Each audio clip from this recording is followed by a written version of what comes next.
everyone. Welcome back to another podcast. We're here in the Collide studio. Always an amazing place to be. Love it here. Thank you so much to everybody at Collide for letting us use the studio. It's been so amazing coming back in person, being able to meet all our guests in person, and more importantly, just being able to be surrounded by everybody in energy here. So we really are enjoying it. And today's guest, which is one of our first individuals from KPMG, we have Beth Murphy. She is the Managing Director and Sales Leader for Energy and Industrial Manufacturing. And Beth, I have to say, when I first heard about you from Carol Lee, I was just in absolute awe over who you are. I couldn't even imagine, by the way, she has 6 kids, which still, you want to say the number, I'm like, wait, how's this possible? And just overall, the success that you've had through your career, you've gone through a lot too, which we'll get into that in the podcast. Like, it's not been like this linear upward scale, this wonderful, no issue life, right? Like, there's been a lot of ups and downs, but you have been able to scale no matter what. And I think for our listeners today, they're really going to learn a lot from you in your journey. So we're just really excited to have you, and thank you for joining us. So I just wanted to say, before we start, I've been fangirling you guys for a long time. So Thank you. right after COVID, I attended your Pursuing Greatness events, and it was super exciting. So to get the call was just great. So I'm excited to be here. I've supported y'all. I've listened to a lot of the podcasts, and I love what you're doing for the industry. It's been amazing. So yeah, happy to be here. Thank you so much. But a full circle here. So we would love to know a little bit more about you. Where did you grow up? We know it's in California, but we're in California. Tell us a little bit just about your upbringing. And we also wanted to know, what was your perception about the oil and gas industry coming from California? Yeah. Well, I was, so I grew up in Northern California. And so oil and gas is literally like in my blood, right? So, but we moved to Texas before high school. So my granddad started as a tool pusher, and then he was moved into management at Union 76, no degree. They moved him to the Philippines. He had a big role over there. My grandmother was like the hostess with the mostest, doing all the entertaining. So I learned a lot from her about relationships and connection. And my dad was in construction, which is irrelevant. I worked with him during summers in Houston, which was installing cabinets, et cetera, and doing the hard manual labor. So I knew what hard work was all about. My mom, when we moved to Houston, she worked at Bechtel first, and then she worked at Exxon before it was ExxonMobil. And then she and my dad divorced when I was 17, and then she married my stepdad when I was in college, who is an executive at Exxon. So it's the only company that he ever worked for. So he retired in the late 80s as a plant manager of the Houston Chemical plant. So he was a rock star. He was a manager. He knew how to lead people, and he encouraged me and guided me and such. So, but I think what I really realized about oil and gas, like, you can't help but have it in your blood when your family's in it, but then you also come to a city that's just surrounded by people in this community. And so, I realized early on that, this industry, builds lives, builds careers, puts food on the table, and, people literally get their hands dirty, both literally and figuratively, to power the world. So that's what my granddad did. That's what my stepdad did. And that's what drew me in. So I think often we don't really see what we're walking towards until we're kind of in it. And so I didn't really say, hey, I'm going to go get into oil and gas. It's where I landed, and I had a lot of legacy from it. So anyway, I've always loved this industry. It's amazing. So love the dirty industry. So I'll talk to you about that transition, because you said you're in California. yeah. And even today, like, when you think about people in California, the feeling of oil and gas is not very welcoming. It's not. So I know you mentioned you were in like Northern California, which I don't know if that's any different than Southern California as far as the overall perception. So was there anything that you dealt with, or even the transition from California to Houston? Like, that's a huge transition for people. My brother was in Austin, and I started, like, he's like, who's from California whenever they move. So, right. Tell us a little bit about that. I think it's funny. I remember being in El Paso, Texas, when we first got to Texas, and we heard this little girl. She was in the pool, and she said, "Will y'all come out and play with me?" And we were just like, where are we? Are we in Mars? So it was really funny. So I think I was so young. So we got here I think I was 12 when we got here. So we were here pretty early. So I don't know. I don't think that those California perceptions existed then the way they are now. I think it's become much more environmentally conscious over the years. And when I was there, it was just a very beautiful place to live with a lot of hardworking people. It was an ag, state. And, my grandparents were on the other side, my great grandparents were ranchers. And, so we picked nuts and berries and fruits, and he worked the land. So I came from hardworking people that just that's just what they knew. So the California of today was not the California that I grew up in. We were recently just back there, and so it's Texas has been home, and I feel like God put me here because it's just such a great fit and a great place to raise a family. So yeah. So when you got to college, you told us that you started electrical engineering, and then you switched over to business analyst during the college years. First of all, what got you into electrical engineering? Yeah. What made you make that choice? Yeah. So my dad always, and one thing I can say about my parents, they were both blue collar hard workers. My mom was an executive secretary, and they both just always worked really hard. But conversations with my dad growing up was, you should be a lawyer, you should be an engineer.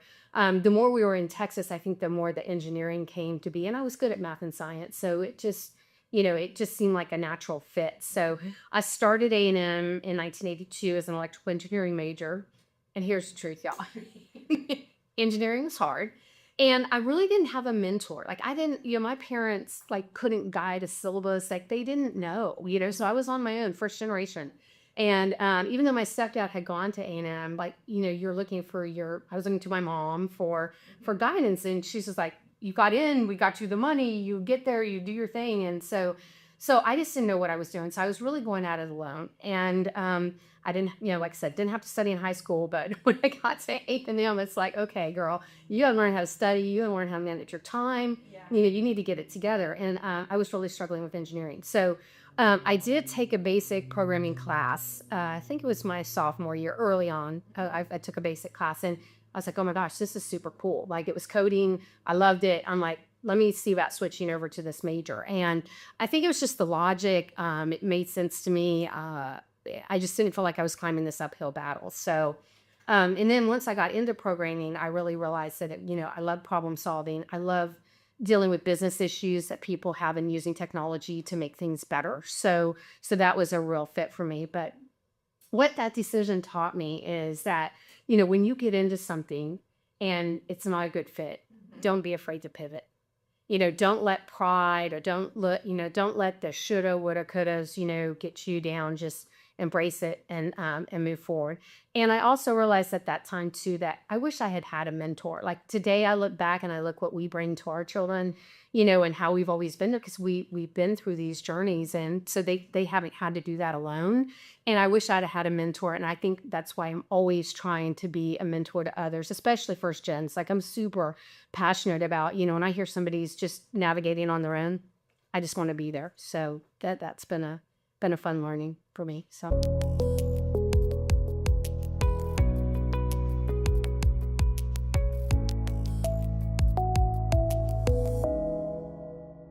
Tell me about when you talk about pivoting and going through things, even through the rest of your career, how have you seen that kind of, because when I look back at some stuff that happened to me in college, I can see how those things still exist in today, and you act differently now because of what you experienced. So you talked about you like mentoring people, but has there been other moments in your career where you have felt that, okay, I know that I'm not going to get stuck and to pivot, or yeah, did that happen? Yeah, we moved around a lot as kids. So, we had different schools. And so going from Northern California, we moved from one city to another city. There were two different cities we lived in there. Then we moved to Southern California. And then before getting to Texas, we moved to Ohio for a year, and then back to Texas. And I was two schools before I ended up at the high school that I was in. So I think being the new girl all the time and having to meet new people and not be the weirdo, because you're always the weird one when you're the new one. But I think that teaches you so much about, look, you learn to kind of go in and say, okay, I've done hard things before. I can do this. And so just embracing that and just moving towards it. So Yeah. And you talk about hard things when you were out of college, the oil and gas, the typical market crash, right? I feel like almost everybody we had on the podcast, like, You're down. it's like, well, When I graduated, there's thousand we were just paid off. yeah, exactly.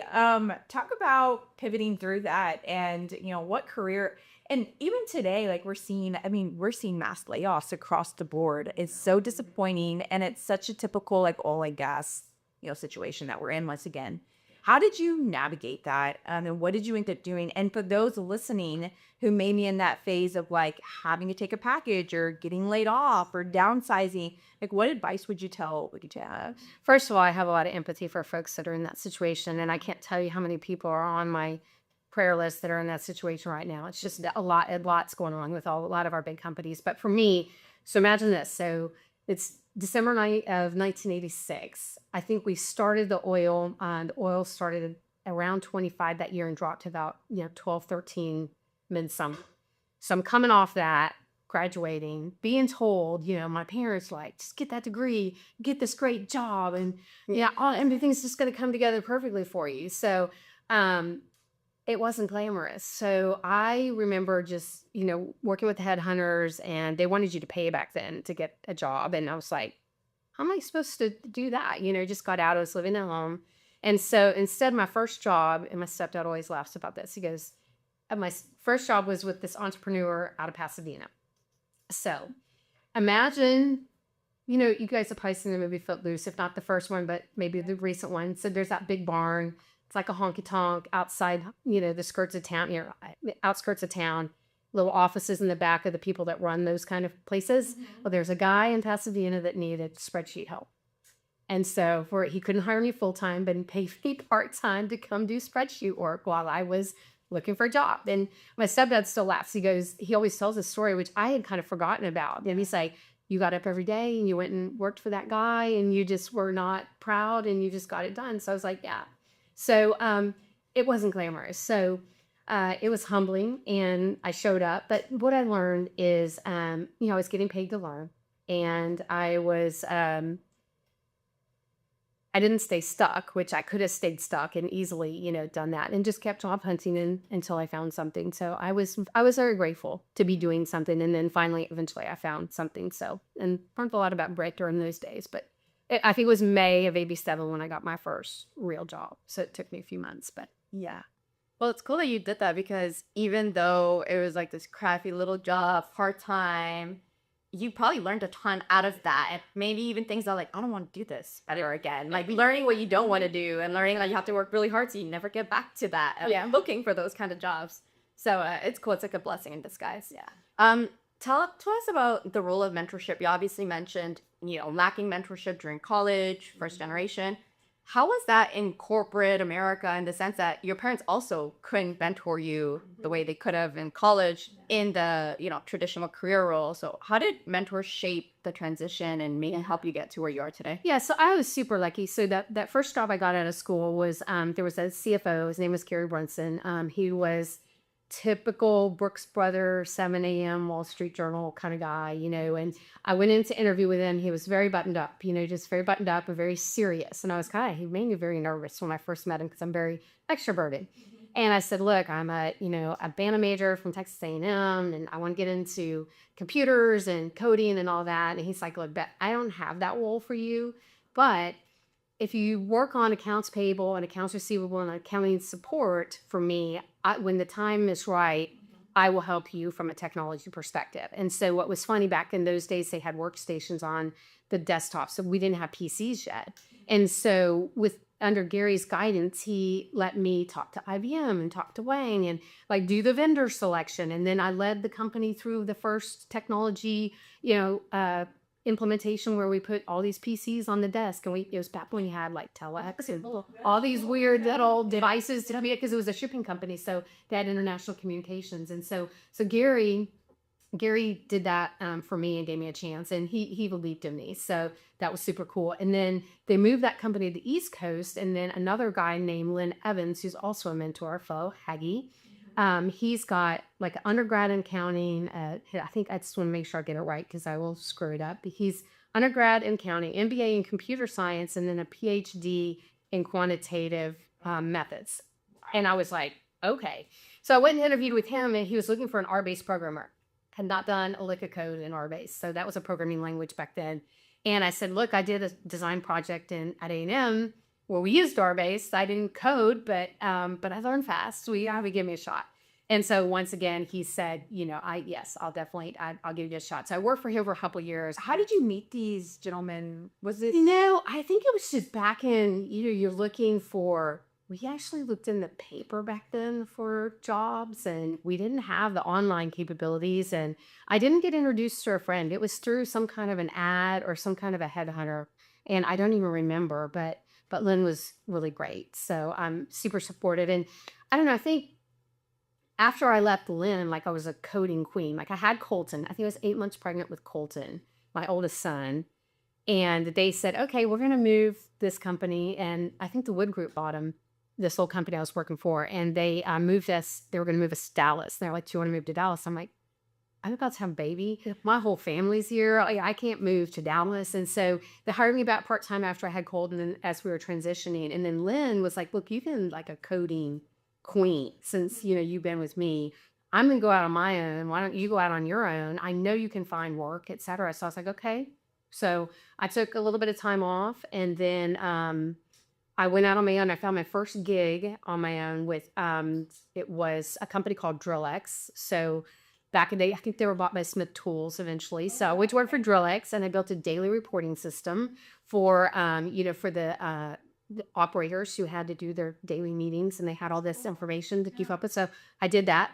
And I told Lynn, I'm like, oh my gosh, I think I got a big one, but will you help me if I need help? He's like, I'll totally help you. But the thing I learned about both these guys, though, is I'm not sure I believed in myself when I was pitching myself to them, although I probably faked it pretty well.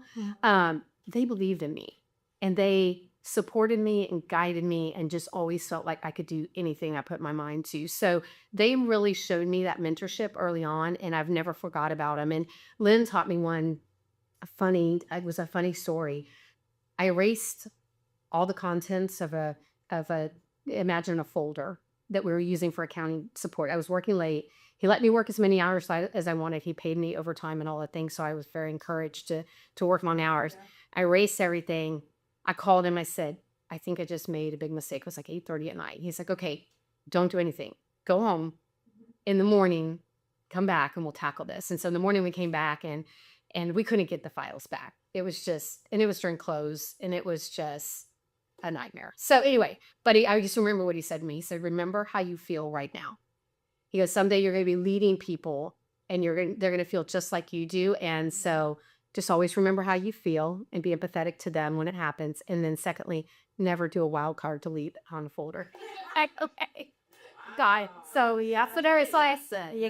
It was one of those great early lessons that and I've never forgot that story about just being very empathetic with people that you're leading. So yeah. That's a very good advice, because that feeling that you have, I mean, that will happen again, especially people that you lead. Yeah. Somebody will make a mistake, and don't forget where you came. Someone don't forget that you too made mistakes, right? Exactly. And I think in a culture that we're in now, where we want to encourage that you learn the most from your failures, and you want that kind of culture to be part of, the way that you work. And that kind of allowed it. Tell me a little bit about, you talked about Lynn, you talked about, programming.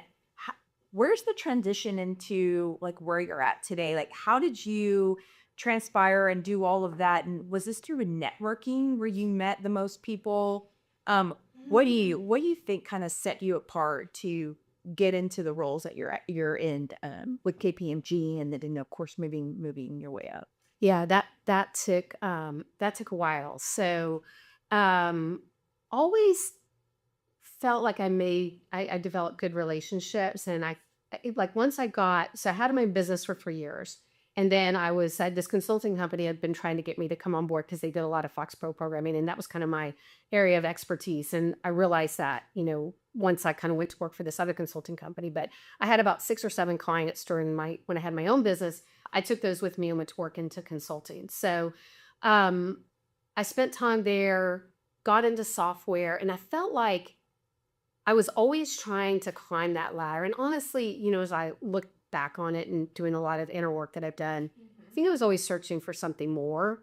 And so I always wanted to kind of keep improving myself. So I went from Burger and Company to a software company to leading a New Horizons Computer Learning Center, which I was the GM there.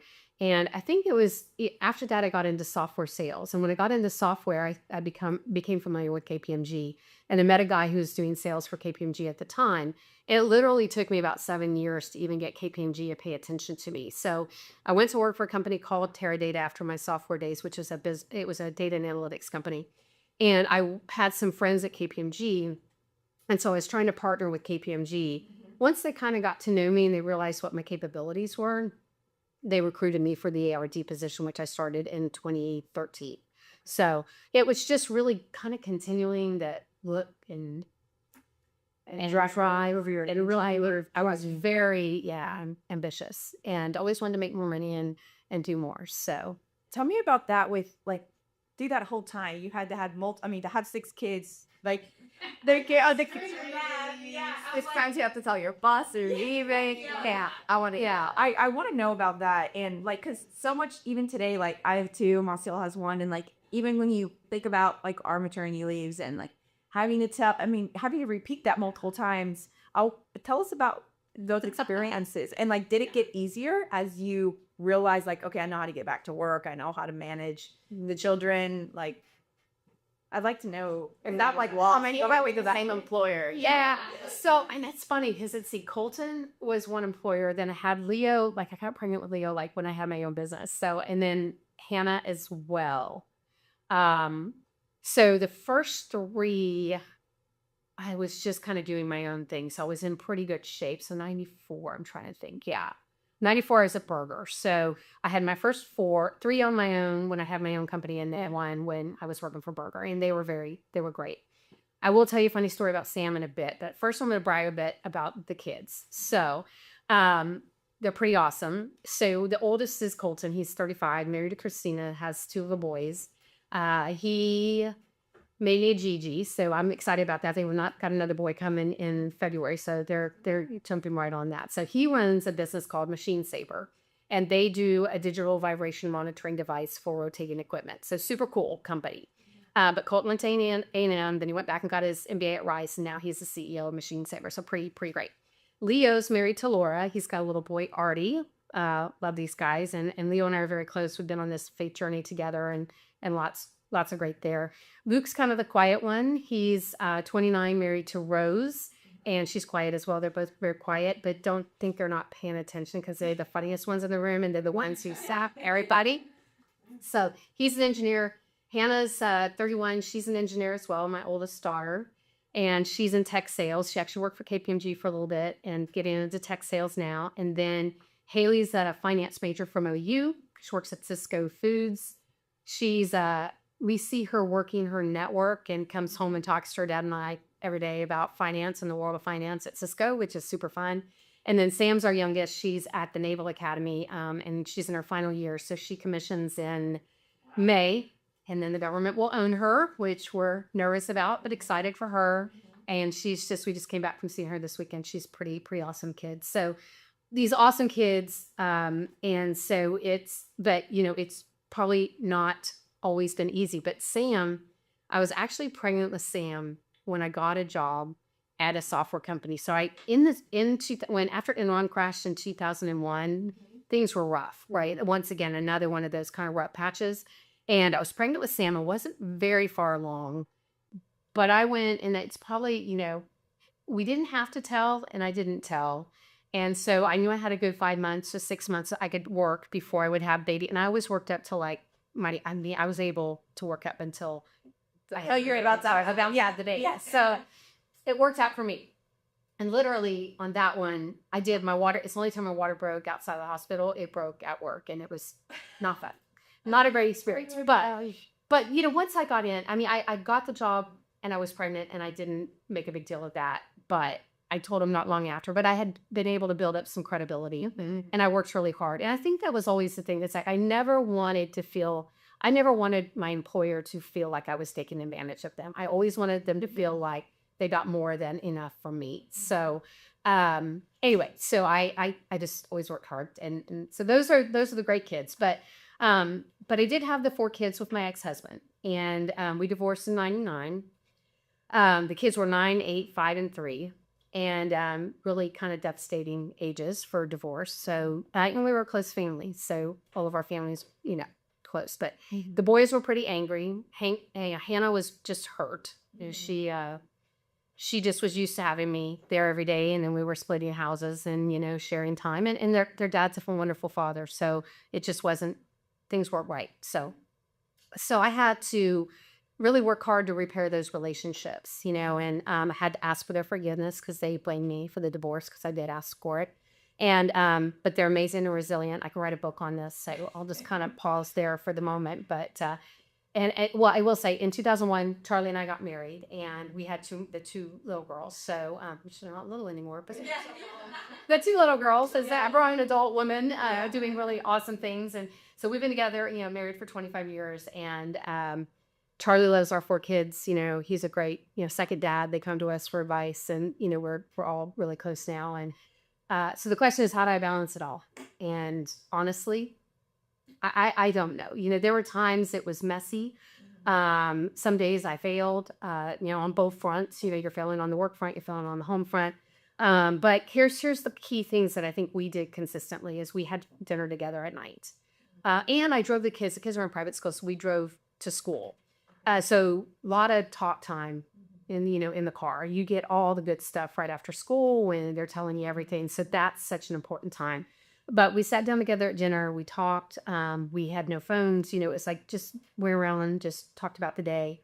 I showed up for sports, for all the important things. We taught them time management really early. It's like, look, I can't be at everything, but you get it on my calendar and it'll be a priority. And I want, when I let people know, like, look, my calendar is my life. No surprises. Like, I didn't like surprises at work. I still don't. Like, if you want, I plan ahead. A Friday, I'm looking at the calendar. Like, don't be throwing things on there at the last minute. So let's be organized and such. So, and I let go of perfection. My house wasn't always clean.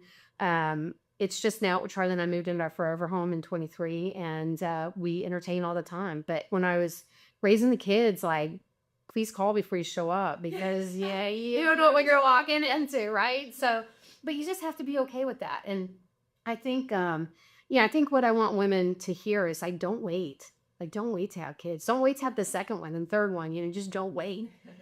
Because having a big family is super cool.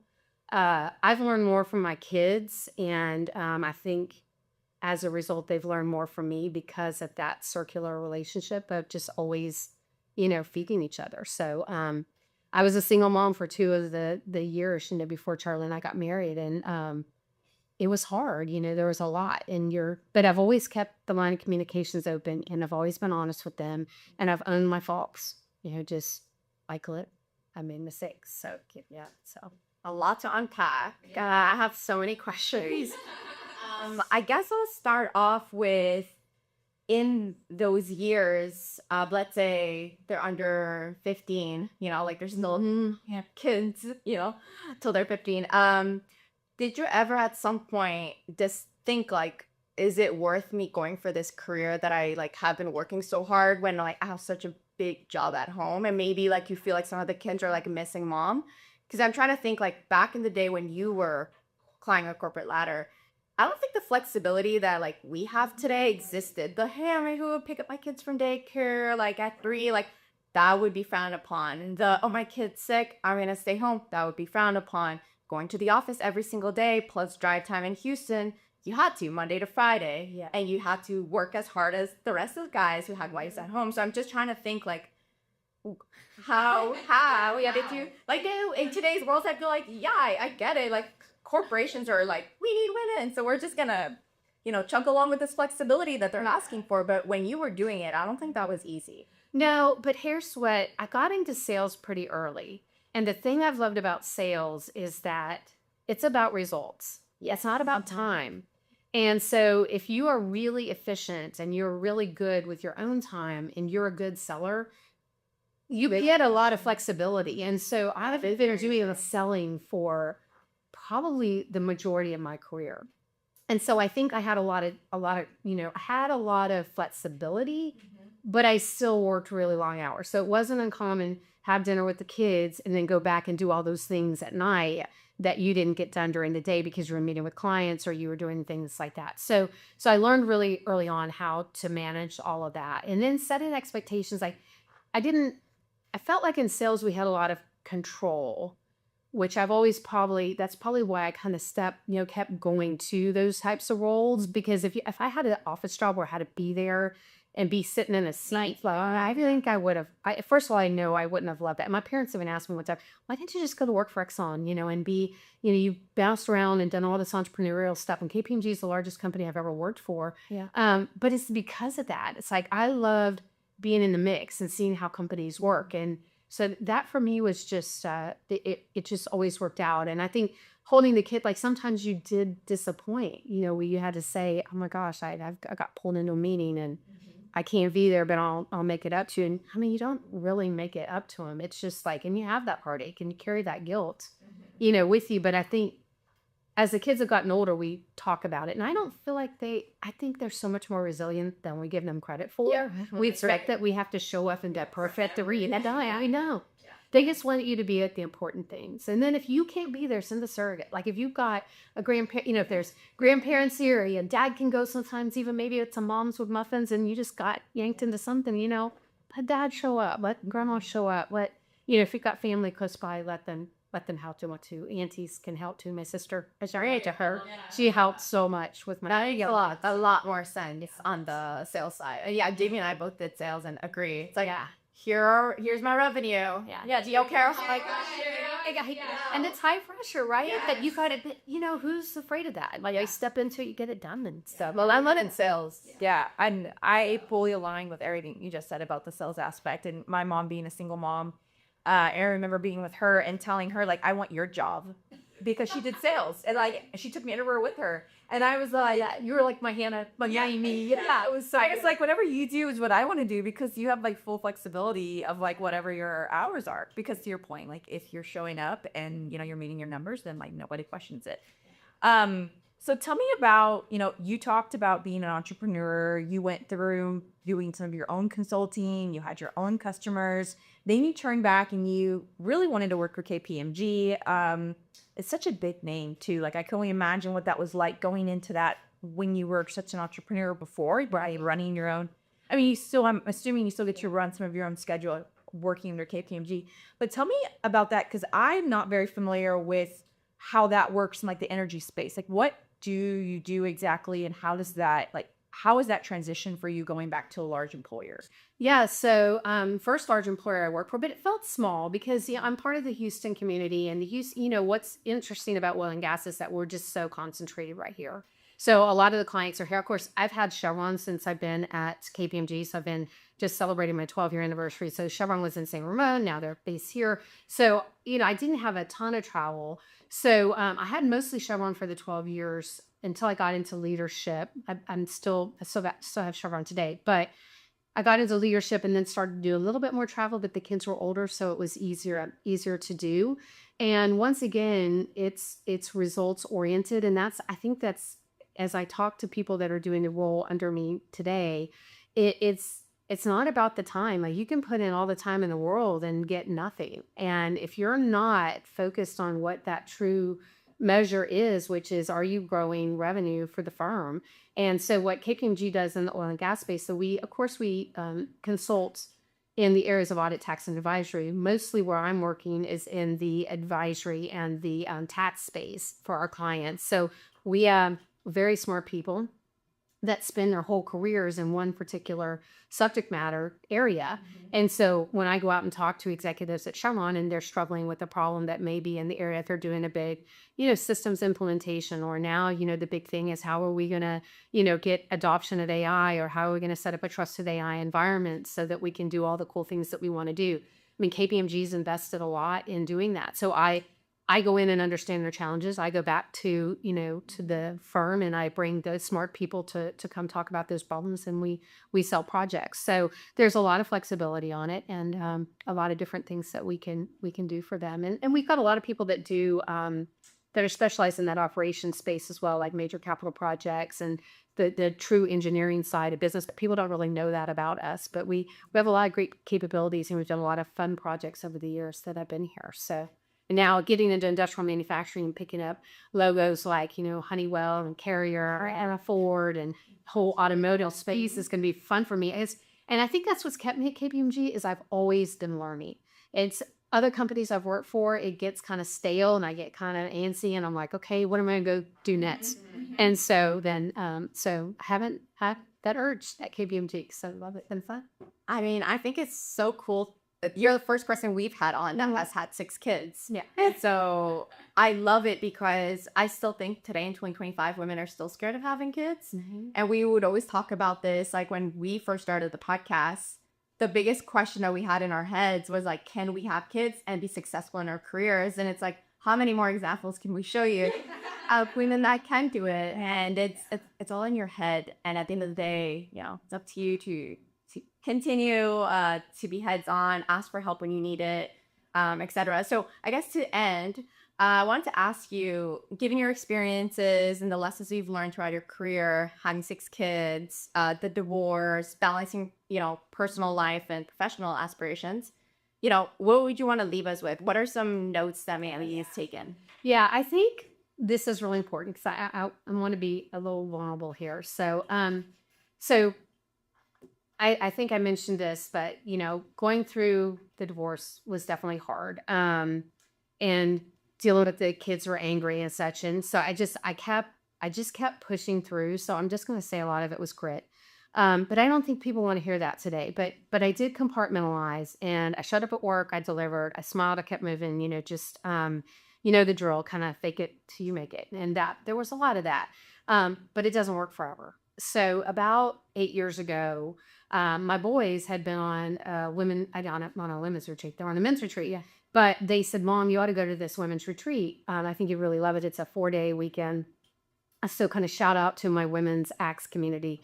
I just had this awakening when I was there. And it was about 50 women. About half of them had planned a retreat. The other half were participants. And I came out of that really on fire for my faith. And what it showed me is that women can be vulnerable, can be real, can show up as our true selves with each other and have support, which I don't think the women of my generation felt that. Like I feel like we always felt like we had to work harder. Like we always had to be tough and not show our emotions and not be vulnerable. And I would tell you that vulnerability is our superpower and we should not do that. I mean, we need to show up and be real. Like I'm very real. Like I have several women on my team. I love them. They're moms. But I want them to show up as humans first. And I just picked up a whole new team in industrial manufacturing. I put time on everybody's calendar just to say, hey, I just want to do a quick meeting to get to know you a little bit. And one of the guys sent me a note back. He said, can you send me the agenda? I'm like, there's no agenda. I just never get to know you. Okay. And it's funny. I scheduled 30 minutes with some of them and we went like hour 15 with each one. But I started with, tell me who you are. Yeah. I want to know who you are. And so I think because of that retreat I went on, and I go back and I'm part of the team each year that puts that retreat on as well. I know how to sit with people when they're going through hard things and how to give them a space where they can open up about it. And so the guy that I talked to, like I said, we spent so much time and he was just surprised that there wasn't an agenda. But if I can get to know my team as humans and understand what their real struggles are and be like a servant leader and knock things out of their way, make work fun and understand everything that everybody's got on their plate. I think I'm bringing all those things that I learned in the trials that I went through with my family. But I think it's because I did the inner work. Like I looked at me and said, okay, where is that pain still showing up for me? Why are you always looking for bigger, better, faster, whatever, more money, more. And I think I realized after going on this retreat too, that work is not defining me. And I think that was such a major part. Like you asked, did I ever think about saying, I don't know? Because I knew I'd go crazy. Like I knew that I needed to be out working, but I think it was because there were things I was still dealing with and processing that I hadn't tackled yet. Mm-hmm. And now I'm like, okay, look, I can have a great home life. I have a great work life. At some point, I may not want to work. I mean, want to consult to me, want to do, I got aspirations. Charlie and I are talking about writing a book called Great Families Break Bread and sharing all the stories of what we've been through with the kids. Like he's been a rock star. Like he showed me unconditional love, which I had never really known. And just, he believed in me when I had believed in myself. And, but I think finding those mentors, knowing, if you're always trying to prepare and be ready for the next thing, you're never going to be ready for the next thing. You just got to go do the next thing and you figure it out. Like if you're not uncomfortable when you move into that next thing, you're probably not picking the right thing. So a little uncomfort's good, but really getting real with yourself. And I definitely want, I love Brene Brown. She's, here in Houston. And one of the things she said is you either walk inside your story and own it, or you stand outside your story and hustle for your worthiness. And hustled for a long time. So, and now I feel like I'm coming into that place. I know who I am. I'm encouraging my kids to know who they are. When you see people, behaving in a way that, is from inner pain that they haven't dealt with, is just giving them a platform to open up and talk about it. Ways. So anyone out there, hit me up on LinkedIn and How do people find you? Yeah. So I'm Beth Murphy on LinkedIn, but I'm KPMG, and I'd love to hear from anyone. Connect with me. I love grabbing coffee, grabbing lunch, and meeting with people, and just happy to dig into my story in any way. And you can always text me with prayer requests as well. So I'm Always there for you so much. And Beth will be speaking. Well, she doesn't know this yet. We are having her at our next event. So save the date, March 5th. nice. And we love, Beth, for you to join us. And I think there's so much more to your story that we can share there as well in person with all the other women that are going to be joining us. But Beth, when I first met you and spoke to you on the phone, I knew immediately that you had not just an incredible story, but you were one that, the whole world needed to know about. And I think more importantly, like we can all learn something from you and from what you shared today. And I'm excited to see what the future holds and how we can continue to dig into your story at our event in person. I'm inspired pursuing greatness. So you guys have certainly paved the way of showing women what's possible. And I just, your mission is fantastic and it's so inspiring. So thanks for all you do. And for all the women out there, just go have those babies and do all things and don't be afraid. And yeah, it's so possible. So, and then they come back and teach you, and it's a joy. So Agree. So thank you so much, Beth. Thanks for joining us. Thanks to Collide Studio for having us yet again. And please leave us a comment, message us, flippingthebarrel@gmail.com. Find us anywhere, flippingthebarrel.com. Flipping the Barrel on LinkedIn. We're easy to find and stay in touch for all our upcoming events. And thank you, Beth, for spending time with us today. thanks for having me. Thank you. Bye.